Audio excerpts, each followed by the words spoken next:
My God, my adored one, my King, my desire, what tongue can voice my thanks to thee? I was heedless. Thou didst awaken me. I had turned back from thee. Thou didst graciously aid me to turn towards thee. I was as one dead. Thou didst quicken me with the water of life. I was withered. Thou didst revive me with the heavenly stream of thine utterance, which hath flowed forth from the pen of the All-Merciful. O divine providence, all existence is begotten by thy bounty. Deprive it not of the waters of thy generosity, neither do thou withhold it from the ocean of thy mercy. I beseech thee to aid and assist me at all times and under all conditions, and seek from the heaven of thy grace thine ancient favor. Thou art in truth the Lord of bounty and the sovereign of the kingdom of eternity. Baha'u'llah.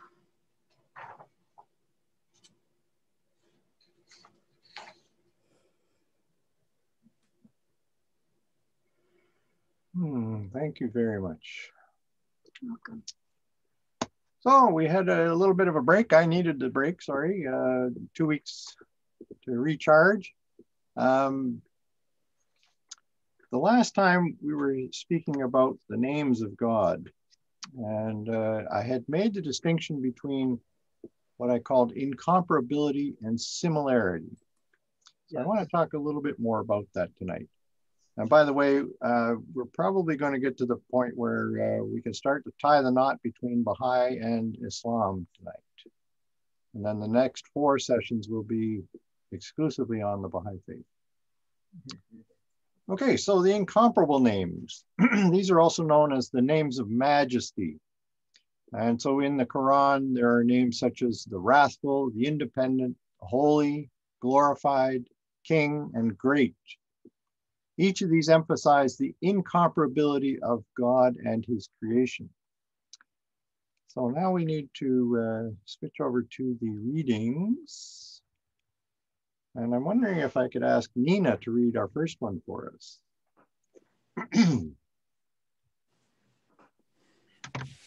The majestic names assert the utter otherness of God, his grand power and magnificent tremendousness. Names like all-compeller, intensely severe, all-subjecting, and terrible in punishment give news of a distant king who runs his kingdom the way he likes, without thought for your feeling or mine. William Chittick and Sheikho Murara, The Vision of Islam. So from the perspective of incomparability, creatures are insignificant and, relatively speaking, non-existent. How about Linda Russell tonight? Number 2.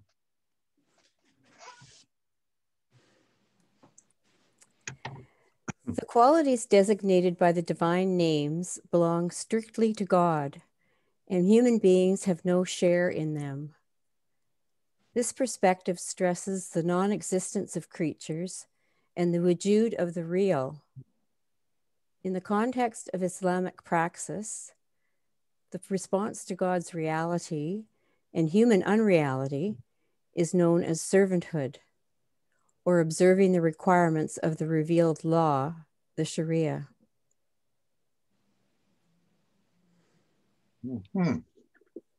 And so Abdu'l-Baha, of course, is the exemplar of that servanthood, that all human beings have no choice but to show God, particularly when we're focusing on the incomparable side of God. And you remember that wujud is a tricky word in Arabic that means being, but it also means finding or being found. Now, so let's look at the similar names. Yes, it's true that God in himself as absolute wujud can never be compared with his creatures. But this does not negate the fact that wujud makes its properties manifest in the cosmos. All righty, maybe Harold could read this third one for us. Sorry, having trouble unmuting. Okay, can you hear me? Yep. Okay. Number 3, the divine names exhibit their properties and traces in creation. As the prophet said, God created Adam in his form, and as Ibn al-Arabi insists, this holds both for the great Adam, who is the cosmos in its entirety, and for the small Adam, who is the human being. The properties and traces of the divine attributes are indefinitely dispersed in the macrocosm, which is the cosmos as a whole. They are also concentrated into a single, relatively undifferentiated unity in the microcosm, which is the human being. Chittick. Thank you. This is a really important point. When God created Adam in his own image, he bequeathed all human beings the ability to display all of the different names and attributes that are in God. Now, the idea in both Islam and the Baha'i faith is that those individual names are given to all the other creatures, all the other beings, sort of one at a time. But in human beings, they have the capacity, if they so choose, to be able to show all of them. So there's sort of a concentrated version of the entire macrocosm. It's quite a stunning concept when you come right down to it. Sayyid Hussein Nasr, oh, I beg your pardon, I've jumped ahead. Here's how Chittick makes the same point using some of Ibn Arabi's terminology that we've already encountered. Let me see, how about Jennifer for number 4?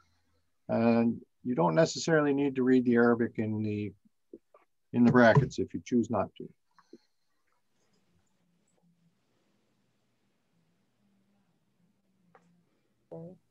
The cosmos is the sum total of the words articulated in the breath of the All-Merciful, and the breath is not completely different from the breather. Or, to put it another way, the cosmos is God's self-disclosure within his loci of manifestation.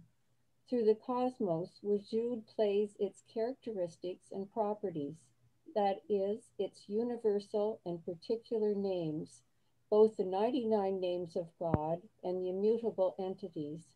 Hence, the breath of the All-Merciful brings the invisible and the non-existent realities out to the visible and existent plane. William Chittick. So, just to refresh your memories, the idea of the immutable entities is the way that God conceives of every single one of the creatures before he gives them being, before he loans them wujud. So for every one of the billions of human beings and the trillions of all the other kingdom members, they exist as what are called immutable entities in Ibn Arabi's terminology. And so for a long time, they are not made visible. And then he says, be, and you become visible for a specific time. And then you go back, you give back the wujud that you were given. So everything that you see around you is demonstrating that quality of wujud. And that's how Baha'is are encouraged to see the world, as demonstrating the names and attributes of God. So Sayyid Hussein Nasr summarizes Ibn Arabi's argument this way. While God is absolutely transcendent with respect to the universe is not completely separated from him. As he puts it, the universe is mysteriously plunged in God. So the word mysteriously is key here. You know, we need to ponder that. We need to meditate on it. We need to see it as best we can in the universe around us. So to believe otherwise is to be forced to postulate some creator figure other than God, or to elevate nature to a godlike status in order to account for the existence of the phenomenal world. Neither of these potential solutions would be acceptable to a Muslim, and probably not to a Baha'i either. Let me just see who we've got here. Eva, are you in the mood to read tonight?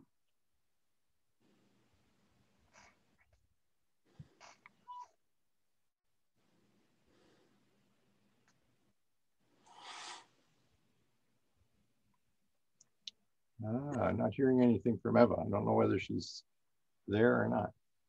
I saw her log in. Yeah, There she is. I just unmuted. Ah, now you're unmuted. Okay, sorry. That's all right.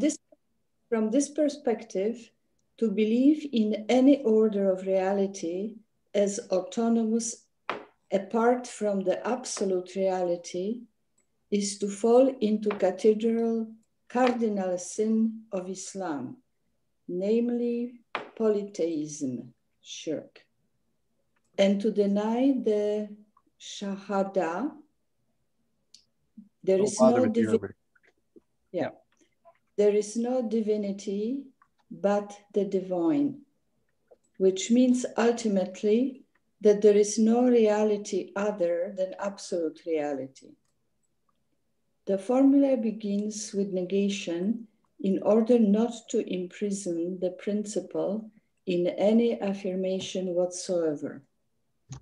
The world and the things in it are not God, but their reality is none other than His.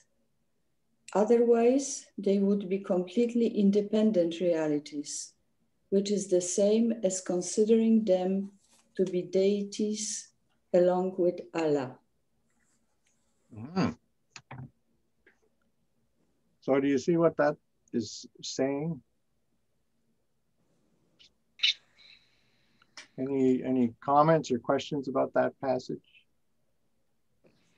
Mark? Yes, sir. Mark, I think this is saying we're not self-subsistent. Yes. And there's only one non-self-subsistent being. So we have borrowed being. That's it. Mm-hmm. Nice summary. So, Mark, if I could add sure. something here, this shirk, it's a bit confusing because normally we think of polytheism as having a belief in more than one God, right? And usually those divinities have names, but in Islam, it's not exactly that. It can mean that, but it can mean anything other than Allah, anything other than God, which is given divine importance to the extent that it displaces the Tawheed, the unity of God, the primary importance of God. Yeah. So when shirk is translated as polytheism, it's a bit confusing because we usually think of polytheism as an ancient Greek polytheism where there was a multiplicity of gods. That's included in the definition, but it's broader in that. It's anything which or anything which can compromise the transcendence of Allah. Mm-hmm. Would you agree with that? I would. That's well put. I also wanted to draw attention to the Shahada here. I think I've made this point before. I don't remember if it was in this class or in a previous one, but there is no divinity but the divine. It's more normally referred to as there is no God but God. And that's the first half of the statement that a prospective Muslim must say before two witnesses, in order to become a Muslim. it's interesting that a negative precedes a positive in that case, which is one of the reasons why Islam is encountering so many difficulties now.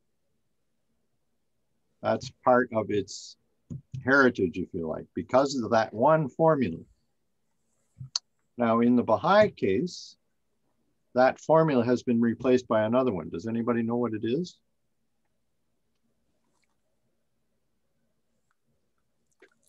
He is God. That's it. We talked beforehand. Land of poetry. And for that reason, because there's no negation there, this will be a religion that never dies, that is not going to be subject to that disappearance that all other religions have been. Anyway, that's just a side note. Well, where is the negation? Is it the law? Durham, is law the negation? Yes. Okay. No divinity, right? No God, but. It looks like Law. Carol. Okay. Carolyn, did you have a comment? Yes, in the Seven Valleys, it speaks very clearly of the wayfarer in this valley seeth in the fashioning of the true one nothing save clear providence, and every moment saith, no defect can thou seest in the creation of God, the mercy of mercy. Repeat the gaze, seeth thou a single flaw. He beholdeth justice and injustice and grace. In ignorance, he findeth many unknowledgeable hidden, and in knowledge, a myriad wisdoms manifest. So that sort of comes back to the same thing. Whereas this is his definition. There's no defect. Mm-hmm. And that what Baha'u'llah seems to be describing there, the way I interpret that, is that's what the world looks like when you look at it with God's eyes. Which is what we're trying to acquire, each of us individually. That's our goal, is to be able to see and interact with the world as if everything is God. That would put it in a different perspective. Yes. Anyway, okay. For these reasons, Ibn Arabi, along with most other Sufis, maintains that God is somehow similar to the existent things. He devotes literally hundreds of pages to explaining his belief that perfect knowledge of God requires us to recognize him as not only incomparable, but also similar. So the two terms, I think I mentioned these before in Arabic, the incomparable is tanzi, and the similar is tashbih. Tashbih means declaring or affirming that something is similar to something else, to compare or to liken. So the names of beauty in the Quran, such as gentle, merciful, compassionate, near, loving, forgiving, and kind, emphasize the similarity of God and his creatures. In this case, God turns his face towards the creatures to ensure their happiness. Thankfully, the names of beauty occur much more frequently in the Quran than the names of majesty. Okay, let's see who else is Mark, on? Mark, Sorry. Carol has her hand up. Oh, okay. Go ahead, Carol. I just, again, it's kind of, God is great. When we do the Allah pause more than 95 times, it just creates that attraction and that listening voice that has us directing our full attention to that he is God.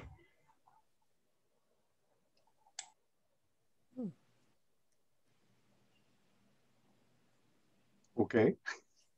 I guess that's a comment rather than a question. Correct? I think, again, like the great name of God, right? God is great. Mm-hmm.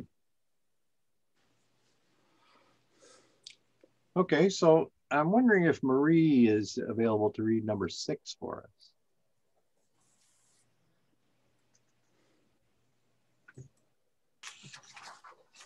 Hi, Mark. I just unmuted myself. Excellent. Reading 6. A simple calculation of the number of divine names that occur in the Quran shows that the names that imply God's closeness to and concern for human beings, such as merciful, compassionate, kind, generous, and forgiving, far outnumber names that speak of him in terms of distance and transcendence. These names of proximity demand that God be concerned with the intimate details of everyday human life. God is with you wherever you are. He is nearer to you than the jugular vein. Wherever you turn, there is the face of God. Sachiko Murata, The Tao of Islam. Thank you. Well, I find that comforting. I don't know how you feel, but considering God's power and omniscience and all the rest of it, it's a good thing mercy takes precedence. Because most of us, or in fact, all of us, according to Baha'u'llah, wouldn't exist if we were to be judged according to the other standard. So it's a really good thing that we've got mercy on our side. Anyway, if human beings were not similar in some way to God, we would have absolutely no idea of his existence nor his attributes. How about David Oak? Just before you do that, Mark, Jack had a comment, and Bob Andrighetti as well. Okay, go ahead, Jack. Oh, it's just a small point. Thank you. I just wanted to remind the friends that in Edirne and Adrianople, Allahu Akbar became Allahu Abha. Before that, the friends were saying Allahu Akbar. God is great. For Carol, who loves that phrase, God is great, it became God is most glorious. So the divine attributes switched from greatness to glory, which of course is nothing else but a reflection of Baha'u'llah. Abha, that's his name.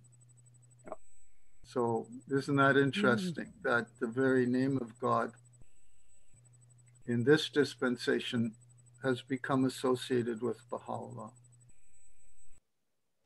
Okay. And Bob Andrighetti, I guess.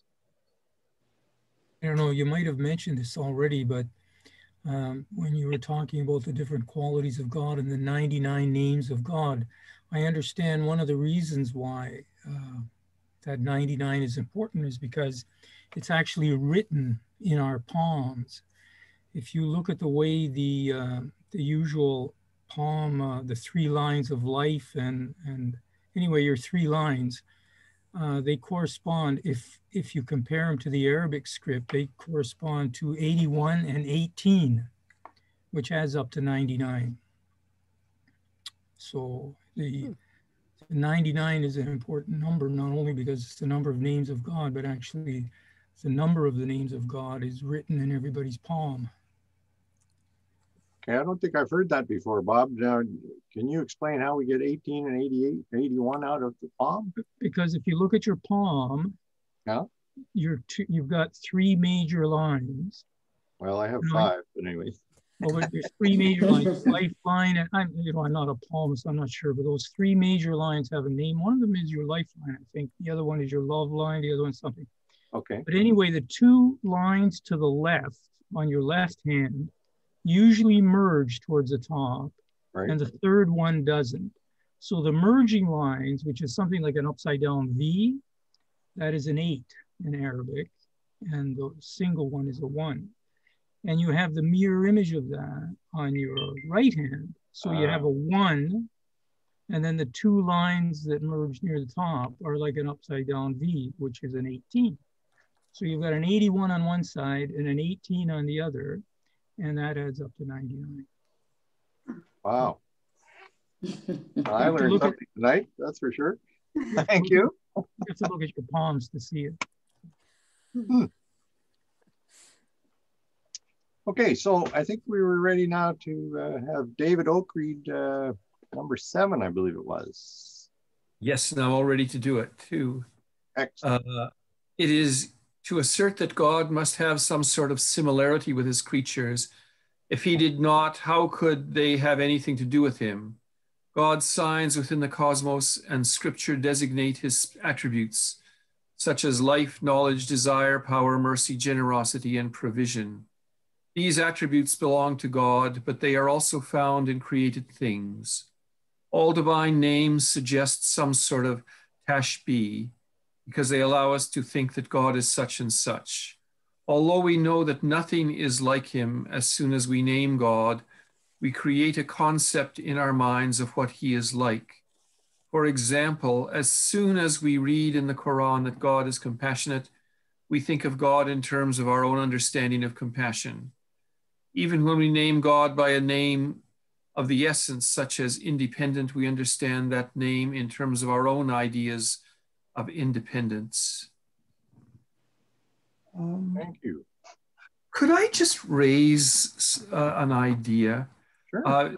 Like Abdul-Baha, or Baha'u'llah actually was talking about the child in the womb cannot understand this life. And this life is similar to the next life, as similarly difficult to comprehend. So I'm asking a question, actually. How can we really say anything about God if that's the case? You know, if the next life is as incomprehensible to us in this life as the life in the womb was uncomprehending of this life, then of course our incomprehension of God would be even far more than that.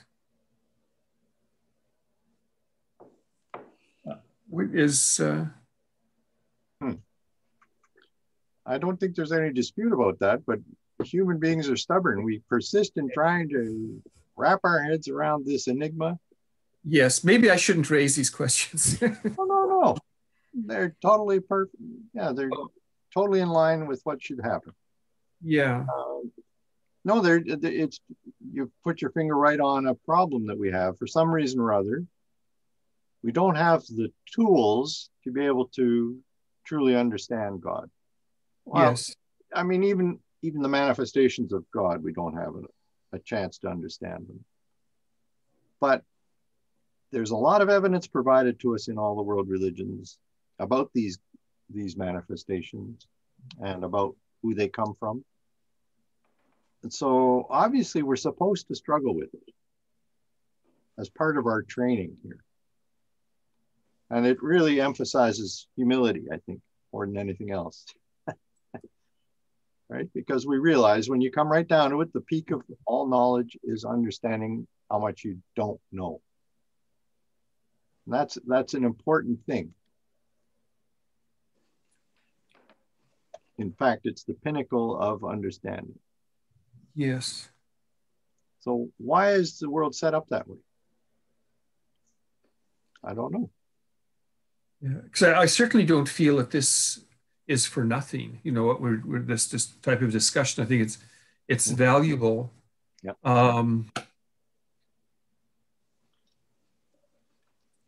Very valuable, in fact. But I guess I'm sort of struck by how little we have to work with, or how limited our understanding is of what we're talking about.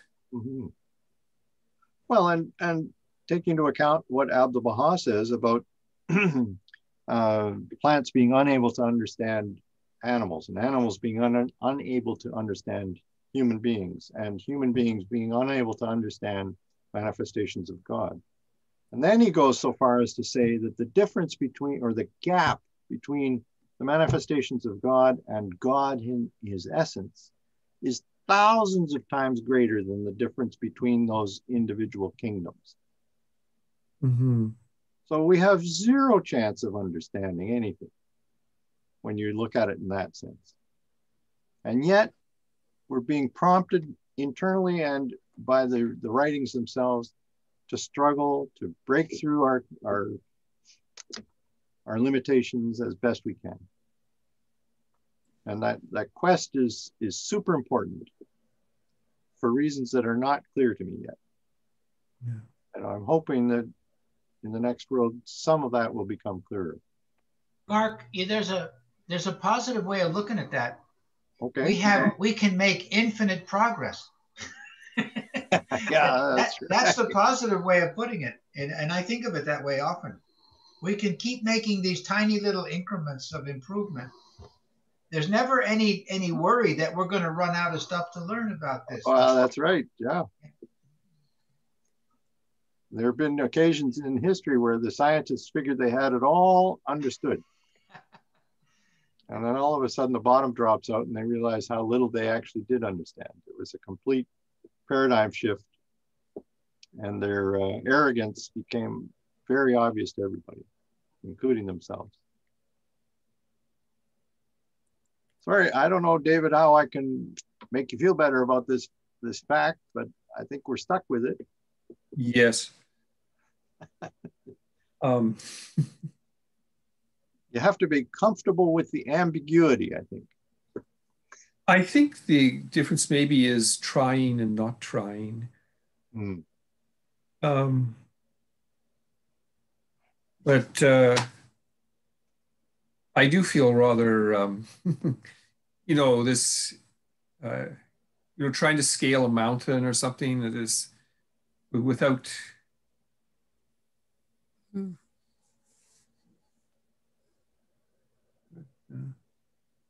Anyway, that's it for me. Okay. Mark, Carol has her hand up, and Durham. Okay, Carol.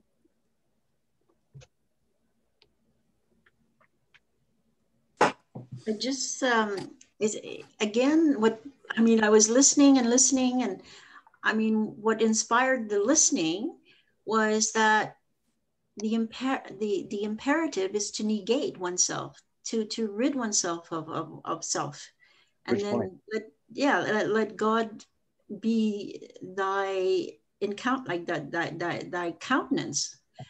Therefore, when you have that negation, it's like when Abdu'l-Baha was going through having to say that my every step is inspired by God. My every, his utter being was dedicated to giving love from God, which I was mentioning to Jack.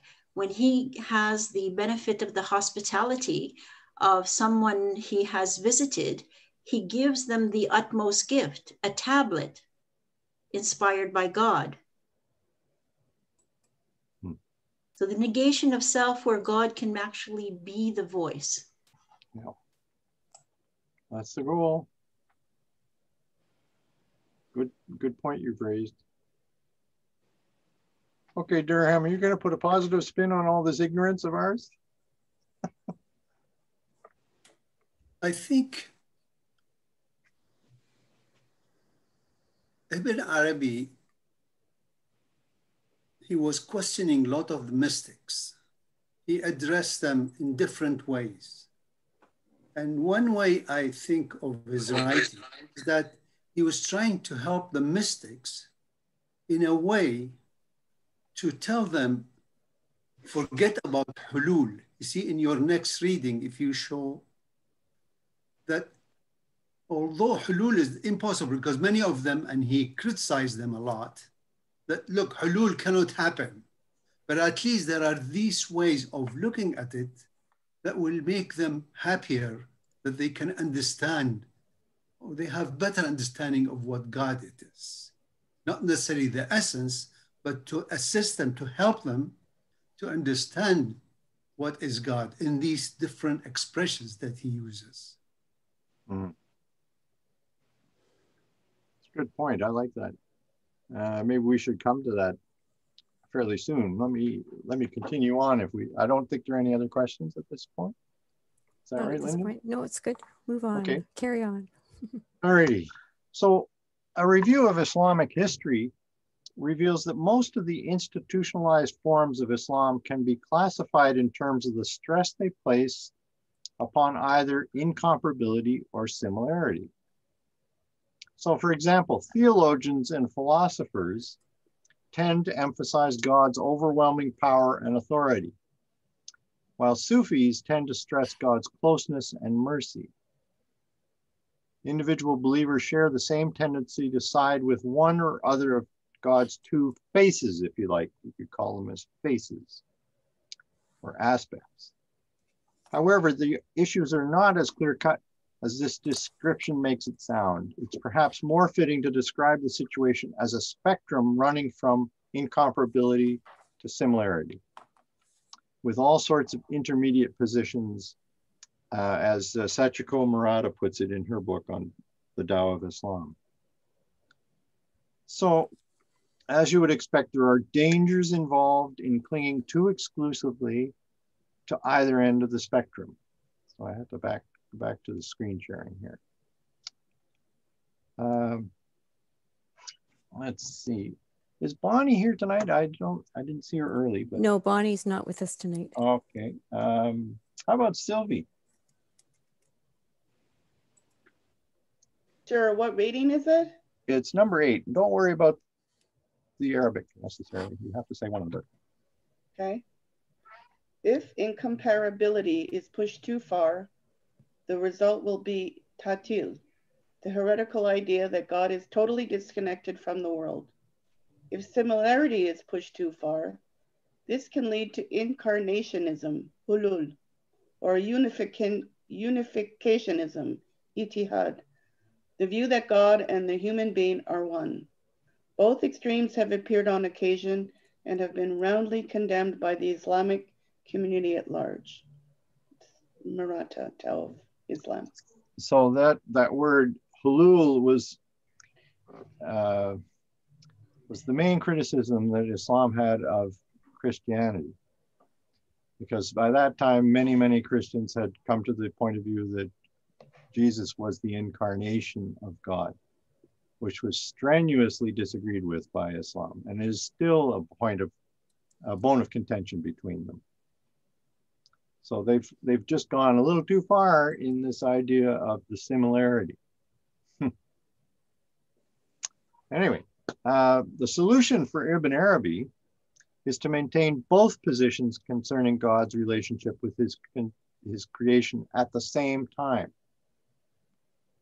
He advises us to develop stereoscopic vision, to become possessors of two eyes. I have a graphic that I sent out to everybody. There it is. We don't see a graphic yet, Mark. Oh my goodness, I didn't do it right. Okay, sorry, I'm gonna stop sharing, start sharing, go in there. Do you see it now? Yes. Oh, thank goodness. I was trying a shortcut, didn't work. Okay, so God in his essence, just he. You can't say anything really more than that. There's an emphasis on the distance, the inwardness, the fact that he's non-manifest, he's incomparable.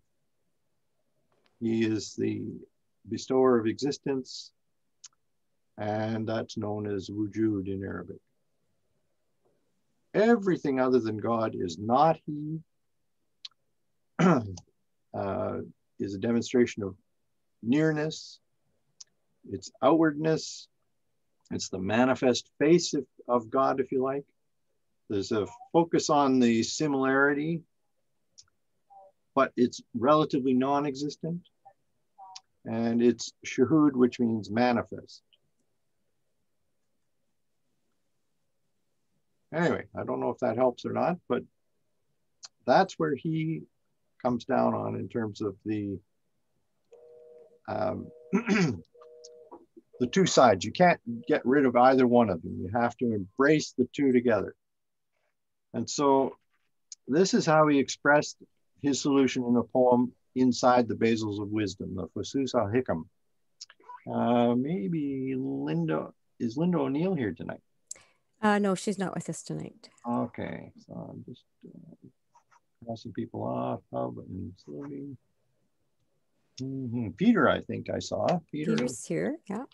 Excellent. Okay. If you speak of incomparability, you delimit. And if you speak of similarity, you define. If you speak of both, you have hit the mark. You are a leader and a lord in the Gnostic sciences. Ibn Arabi, Fusus al-Hakim. Okay, so that's the goal from Ibn Arabi's point of view. Now I want to talk about the self-manifestations of God, the Tajalliyat. So in Ibn Arabi's cosmology, the hidden treasure's desire to be known did not result in a model of Neoplatonic emanationism, as it did in Ibn Sina's case, Avicenna, nor did it point to a creation out of nothing, as it did in Christianity. Rather, it led Ibn Arabi to posit a succession of manifestations of being, brought about by divine light of varying degrees. His cosmology consists of a succession of tajalliyat, or theophanies. And remember, that's the Baha'i word we're familiar with from Baha'u'llah's tablet, the effulgences. The word tajalli literally means disclosing something behind a veil. So Baha'is are familiar with the plural form of the word tajalliyat from the title of one of the tablets of Baha'u'llah, pages 45 to 54. In the Baha'i case, the Arabic term is translated as effulgences. Now this is a rare word that comes from the Latin effulgentia, which is defined by the Oxford English Dictionary as splendid radiance. The adjective effulgent means shining out brightly or brilliantly, sending forth intense light, resplendent or radiant. For Ibn Arabi and many other Sufis, creation is essentially a theophany, a tajalli. As such, it is an act of the divine imaginative power. This divine creative imagination is essentially a theophanic imagination. So it's a manifestation of God, using God's capacity to imagine. And it's not the kind of imagination we have. This is, when he imagines something, it is. It's like he says, be, and it is. In Ibn Arabi's writings, creation consists of a series of manifestations of greater or lesser intensities of light. Each tajalli is a self-manifestation of God, or to put it another way, one of God's self-disclosures. As Ibn Arabi understands it, the cosmos as a whole is comprised of the billions of ways in which God displays himself. The notion of tajalli is so central to Ibn Arabi's thinking that William Chittick entitled his second major work on Ibn Arabi, The Self-Disclosure of God. So how can humans learn to see the phenomenal world as an unending series of self-disclosures of the divine? In Ibn Arabi's view, it requires a combination of immense personal effort, along with countless infusions of divine grace to reach this goal. He equates this perceptual ability to certain high-level states described by Sufi psychology. Let me see here. How about you, Jack? Would you read the 10th item here for us? Yes, sir. Number 10. Yep. Opening Faht. I'm not sure of the Arabic here. Futu. Somebody who speaks Arabic can correct me here. Is more or less synonymous with unveiling, kafsh, and tasting, zauq. Hence it signifies direct, experiential knowledge of the realities of things, a knowledge that gives, a knowledge that God gives to the servant through self-disclosure, tajalli. William Chittick, The Self-Disclosure of God. Okay, Durham, we're looking to you for your expertise in Arabic. Could you just review the way we're supposed to say those terms? Fath, fath, Okay. which means opening. There's a chapter in Quran called Surah Al-Fath, you know, where I mentioned in the past about entry by troops, used in this chapter. So the way you say it, Fath, Fath. Futuh is a plural of Fath. Right. And Kashf is... That H in Arabic is a lot stronger than it is in English. As it fat, I can't even. Fat, yeah.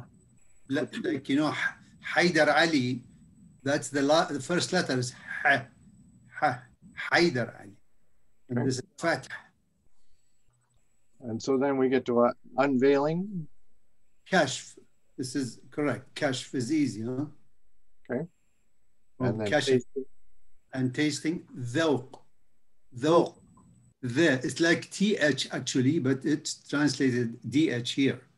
Okay. Sometimes they write it TH, which Dhawq. Okay. Taste, from tasting.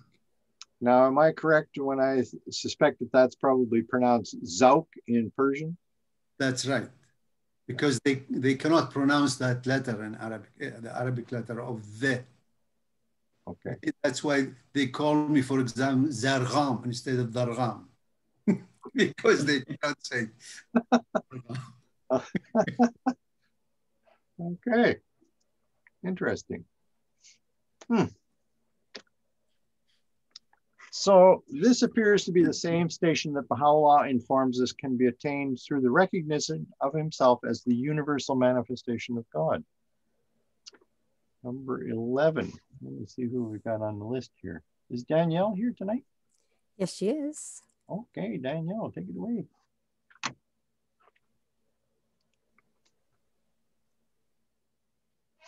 Okay, reading 11. Baha'u'llah's followers will reach a station wherein they will see the whole world, where they will see in the whole world, naught but the effulgences of the present of the Ancient of Days. Baha'u'llah, Tablet of the Uncompounded Reality. A provisional translation by Mujan Mumen. This is so important. This justifies everything I've been doing. That one statement. Right? That's why we're trying to unpack the idea of the effulgences. And that's where we're going to go when we look next week at Baha'u'llah's writings, and then 2 weeks after that, Abdul Baha. For me, one of the most intriguing descriptions of God in the Baha'i writings appears in one of the prayers for spiritual qualities that begins, "Create in me a pure heart, O my God." It ends with the words, "O thou who art the most manifest of the manifest and the most hidden of the hidden." I've often wondered what he means by these two superlatives. If we turn to Ibn Arabi for assistance, we learn that he sees the manifest as everything other than God, and the hidden as the essence of God. So how about you, Joey? Would you read number 12 for us, please? Reading 12. Ibn Arabi brings out the inherent worth of the cosmos. God is the non-manifest and the manifest. In respect of the first name, he is the incomparable essence. But in respect of the second name, he displays himself to the universe through the traces and properties of his names. The universe is nothing other than his display, his self-disclosure, or his locus of manifestation. Hence, in the last analysis, the cosmos is God as manifest, while everything other than the cosmos is God as non-manifest. William Chittick. So here's a question for Alan. What does that say about dark matter? Is it non-manifest in this sense, or is it manifest? It's an interesting issue, but the bigger issue that I think we should understand is that when we look at the world, our senses are lying to us. when we understand the world from a physicist's perspective, we would understand that 0.999999996 is of what we think we see is actually empty space.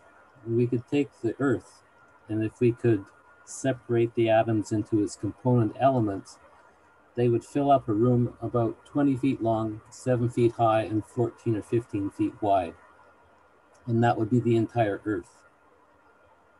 The rest of what we think is here is actually empty space. So what we see and what we sense isn't real. And in that way, what we think we understand of this universe is not real either. We seem to be able, however, to put it together in our minds and in our hearts. So you didn't really answer my question. Can I ask a question? Alan, where did you get those incredible statistics? You can get them like the fact that everything fits into a room that size. That is fairly mind-boggling. You can pull that out of any book on physics. Wikipedia, you could pull it out of there. And the size of the room is just a basic calculation. Fascinating. Okay. Any other comments or questions from people at this point? So, through his frequent unveilings, Ibn Arabi learned that these divine self-disclosures are always unique events and will never come to an end. How about Bob LeBlanc? Okay. 13. One of Ibn Arabi's favorite expressions is self-disclosure never repeats itself. In the traditional Islamic world, brides were kept veiled from their husbands until the wedding night. Then came Jilwa, the removal of the bride's veil. From the same root, JLW, we have the word tajali, self-disclosure, or God's unveiling himself to the creatures. The cosmos made upon God's form is his unveiling, and he never repeats the manner in which he shows his face, for he is infinite and is unconstricted. The divine vastness forbids repetition. Thank you. That's a mind-boggling concept. But take a look at all the little pieces of snow that come down, all the grains of sand and all the pieces of grass. They're all individual. Similar to each other, but not the same. So that comes from God being unique, being one. That's the expression of that name. Okay, why don't we take a quick break? So Jack has his hand up. Okay, let's do that. And then we'll take a break. Okay. Last comment before the break. Okay, so Carolyn talked about the seven valleys a little bit. And one of the themes that comes up in the seven valleys is this concept of the veil that is pertinent to this particular selection you've made, Mark. And it's a theme I'm going to have to work on now that I've finished Paradoxes. Anyway, I just wanted to share with the friends something that troubled me for the longest time that I couldn't figure out. And I finally figured it out with the help of the Bible. And I couldn't understand, Baha'u'llah says God veils himself in light, in veils of light. To me, this made absolutely no sense whatsoever. So I knew there was something wrong with my thinking, because of course Baha'u'llah is never wrong. But I was thinking, how could that be? Because light by definition illumines things, makes us see them better. So how could God hide himself in veils of light? So this is what Baha'u'llah says. So I'm working away the other day, and I discovered finally the answer to my question, and I wanted to share it with you briefly. I found it while I was doing research, of all places, in the first epistle of Timothy in the New Testament, in chapter 6, verse 16. And this is what he says: who only hath immortality, dwelling in the light, which no man can approach unto, whom no man hath seen nor can see. Whom no man hath seen nor can see, to whom be honor and power and everlasting. Amen. So there was the answer. We can't see God's light. So this theme of hijab, of veiling, is a fascinating one. But I was stumped by this God hides himself in veils of light. And because to me it made no sense until I stumbled across that passage in Timothy, where basically he says, although we see light, this probably relates to Alan's comment earlier about what we can see and what we can't see. We can't see God's light at all. He only reveals the light that we can see. But his light is invisible to us. And so suddenly this expression of Baha'u'llah, that God veils himself in veils of light, suddenly made sense to me. Now, there are probably other explanations, there probably are, but so it's of course pure conjecture, but Timothy said no man can see the light of God. There is a hidden light of God that we just cannot perceive. Anyway, I just wanted to just share that with the friends, because I was stumped by that statement for years. So, Jack, one of the books of Henri Corbin is called The Man of Light in Sufism. And yeah, I've got that one. Yeah. He makes the point there that there's such a thing as black light, which is light of such an intensity that we cannot perceive it. Well, that would fit into it too. In fact, you may have given me that book, Mark. I don't know, but I have that, The Man of Light. Yeah, it's an excellent book. That would relate also to the divine darkness that the mystics are always talking about. Yeah. Yeah. They're always talking about the divine darkness, not the divine light, the divine darkness. So maybe that's this. You say it's a very high form of light. Yes. The black light. Yeah. Is it, and it's invisible? To us, yeah. I'm not sure if all the mystics feel that way, but they're detecting it somehow. Wow. Okay, let's take a quick break, and we'll. Carol has her hand up. Mark. Well, we'll come back to Carol. We'll come back to Carol. Okay. Yeah, we'll start with Carol. Okay. Save that thought.